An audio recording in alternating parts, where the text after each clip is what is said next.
economist, as a green economist, to contribute here, but when I sat down and thought about what I wanted to say, it wasn't actually very much to do with economics. It was mostly about trees. So I actually felt incredibly romantic about trees and also a little bit nostalgic, and I think that was maybe because there's such a lot of talk at the moment about trees being under threat. And I mean, it's wonderful to come to the forest. It's always wonderful to come to the forest. I had a really pretty crap day at work today in London. You can imagine what that was like. And it was so great. All day I was thinking, yeah, but at the end of the day I'll be in the forest. And now I'm here, and it's really nice. So anyway, I'm just going to say a sort of bit of a eulogy about trees, really. And I think then I will get on to say something that sounds a bit more like economics. But let's just start by thinking how wonderful trees are and how much they're a marker for life. That's what I thought about them. How much they sort of represent life in all its fullness and its rhythms and its patterns and so on. So here's something I learned recently about trees. I've been to Brazil. I've been back about a week. I'm just sort of finding my feet. Actually, for 3 nights, every time I went to sleep, the bed started moving. It was very, very weird. It was okay in the day, but at night it wasn't so great. So anyway, what I discovered about Brazil is that the mountains are covered with trees. And it's a really completely extraordinary kind of landscape, really spectacular, and it feels so alive, it feels so vibrant to have these really sort of craggy mountains covered with trees. And then coming back, I came back by ship, as you'll see in a moment, and coming back I was reading about the Mediterranean, and it was saying how that actually the Mediterranean landscape had been like that as well, had similarly been covered with trees and basically has become deforested. And just comparing the landscape there and the sense of vitality it has with some of the sort of denuded landscapes of the Mediterranean now, where you only see the rock, I think it brings home to you the importance of trees in maintaining vibrant landscapes and actually in maintaining the soil and also the microclimates. So, yeah, here I was in the middle of the Atlantic Ocean on this container ship. I'd wanted to go to Latin America for half my life. I'm going to be 50 next week, so you can work out how long that is.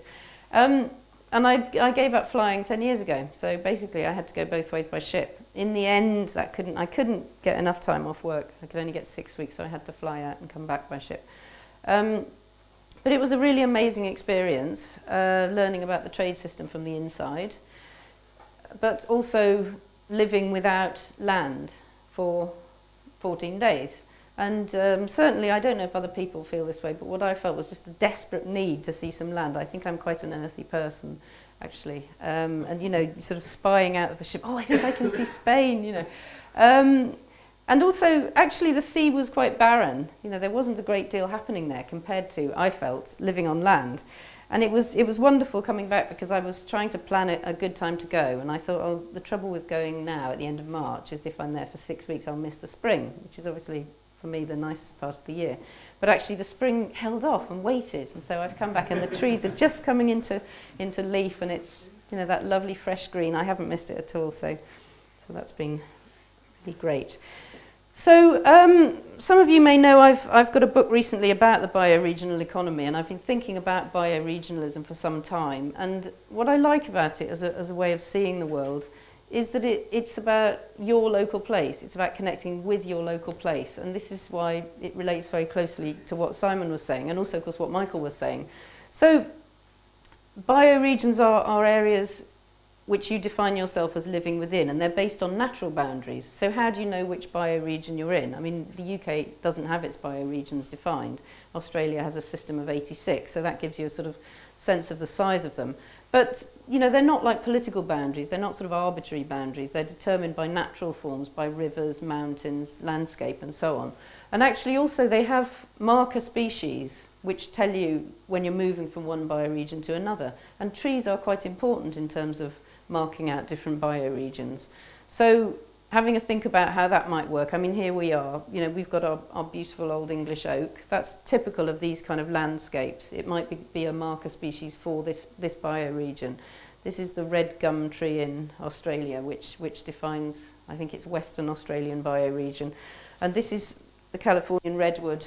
A lot of the work on bioregionalism has actually been done in California, and that's the very typical tree species for that bioregion. So obviously this helps you to identify yourself in place, identify yourself in relationship with the natural landscape. And I am going to move on to talk now about provisioning and meeting our needs from the local environment, but I didn't want to start with that because I think very often we do have a perspective that nature is there in some way to serve us, and I think we really need to reverse that. We need to see that the other way round. We need to see ourselves as living as part of nature. And I think this idea of a bioregion and respecting and making a deep relationship with your part of the earth can help us to do that, rather than seeing nature as some kind of store chest, you know, that we can go and raid. And even if we think about replenishing what's in there, it's still a kind of exploitative attitude, which I think is part of the problem with the environmental crisis that we're living with. So one of the things we try to do as a part of green economics is to think about the economy in a different way. And this is a project which actually Ellen MacArthur has taken up now since she sailed around the world. She said this is a bigger challenge than sailing single-handed around the world, making the economy sustainable. So she's set up the Ellen MacArthur Foundation, and one of the concepts they're using is this idea of the circular economy. So if you think of the way the economy works now, we take stuff out of the earth, we use a hell of a lot of energy to turn it into a product, we sell the product, then we throw it away. So it's got a sort of linear process to it, and at the end we end up with a lot of waste that's just disposed of.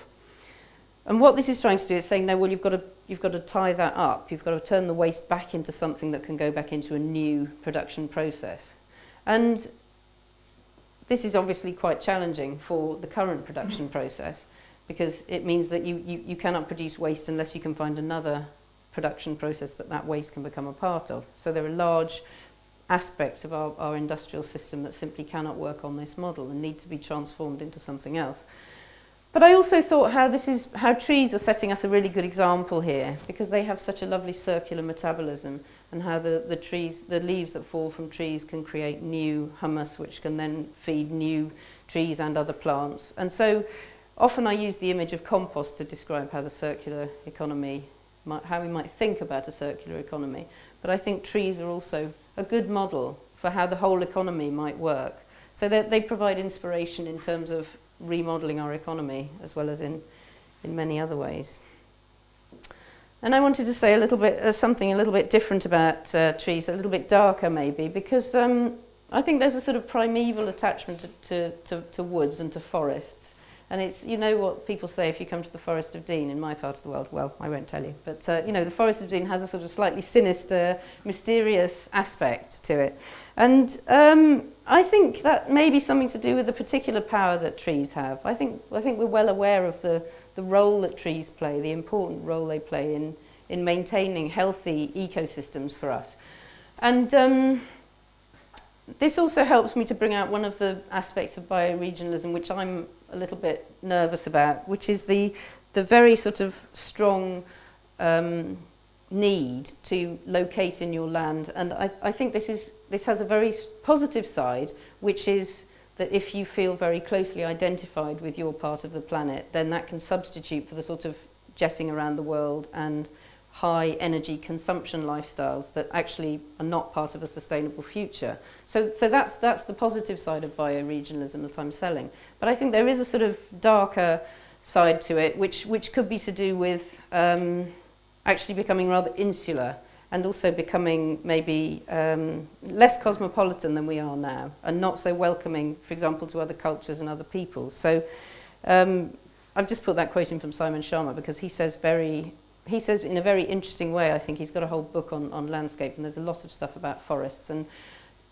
how they're very powerful, how landscapes, and particularly wooded landscapes, are very powerful in terms of psychological identification. But also we have to be a little bit careful about not becoming too insular and too focused on our own attitudes and our own cultures. So whenever I talk about bioregionalism in sort of groups of liberal academics, they always raise this point, so I'm doing it myself today. But it's worth thinking about, because it tells you something about the power of the woods, I think.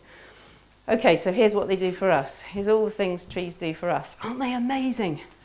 Just so many services, you might call them. I'm not sure I'm with Michael on this one. I think services is maybe not quite how the relationship ought to be thought of.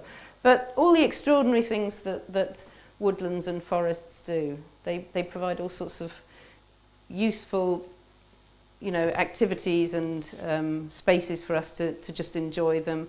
Food for other animals. Obviously, historically, a lot of grazing took place in forests. Obviously, they provide timber as well. And all the aspects of maintenance of the climate and absorbing water and helping to create microclimates and encourage rain. So, without trees, those climates in the Mediterranean broke down. So I don't really put this up here so we can think, oh yeah, aren't they great for the economy? I really put it up here so we can think what wonderful, sophisticated ecosystems they really are. And also how they help us to think of our lives in terms of being embedded in place and also being embedded in time. So, how woods are actually very useful in terms of the way they change a great deal in different seasons. So they help us to mark the seasons. And this was also something interesting I learned when I was in Brazil, because I was in the tropics, where obviously they don't have seasons. And I had an interesting discussion with my student there, and he said that what he liked about being in Britain, when he first came, he was horrified by the cold, because he'd lived in 27 degrees all his life. But he said that actually what he appreciated was the way you can mark the years passing, and you can have a sense of transition from year to year, and how if you live in the tropics, that just never happens.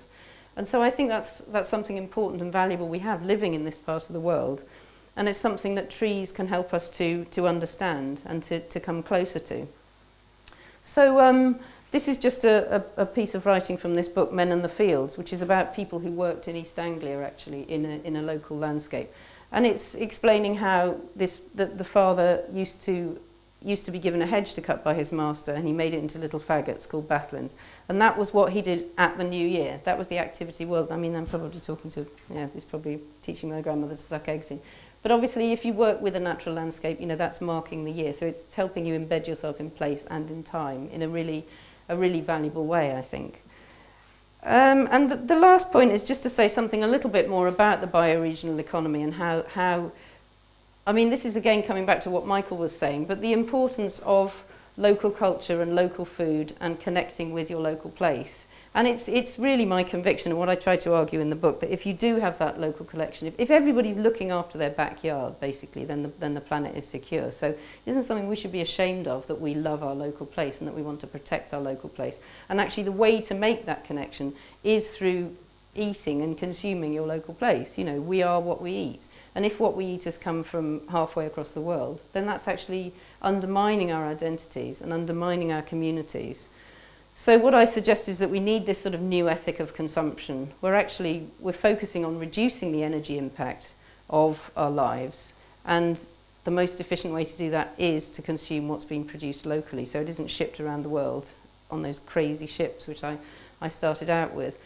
And that's not only reducing your energy, it's also helping to build your relationship with the local world where you live, and also with the local people that you share that environment with. So I think it has a lot of additional social and cultural benefits. And that's really, I don't know if I've had my 15 minutes, but that's all I wanted to say. Okay, thank you. Thank you.